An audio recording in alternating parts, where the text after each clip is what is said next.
But if something causes a jolt or a shock that forces it to go farther than it should, it'll cross these hooks and get stuck. I'm getting red marker ink everywhere.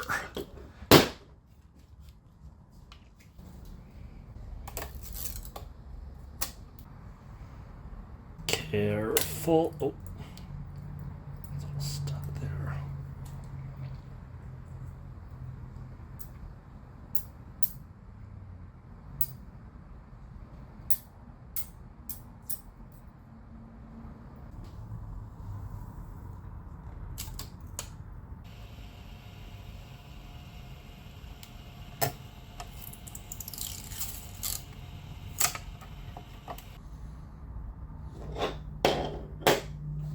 We got a green back plate here, and then we got some green, I guess someone call it a ribbon flexure.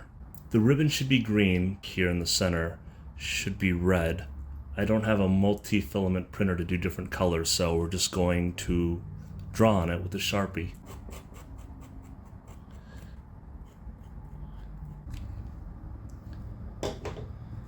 This print's also a little dicey. It looks like it's kind of perforated there where it printed, but I think that'll be fine. It's just this one end right here. The rest of them are fine. We'll give this a moment to dry.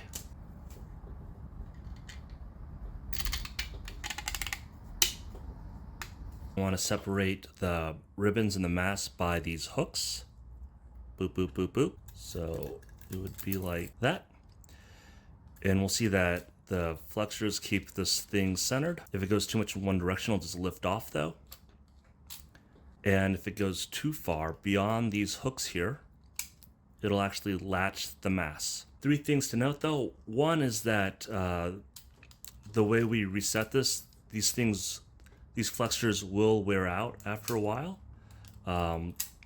just by being, overly flexed like that.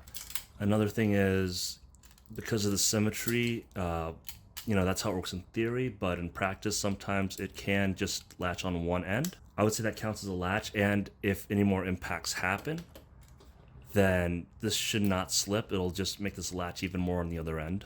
And the last thing to note is that if the impact is so great, this thing can just straight up break because these hooks are somewhat delicate. But let's see it in action. So here we have it reset. I'm gonna put on the cover. So you can hear it rattling, but the color's not changing here. But if we give it a really big jolt, here we'll see that it actually, like I said before, it only latched on one side. But let's try to knock it loose. But we can see that all it did was just latch the colored mass even more. So let's try that again. And right now this needs a really hard jolt. The sensitivity could probably be lowered by making these flexures less tall. So green flexures and a green plate behind that, and then bam, now it's red. And like I said, that's not going anywhere.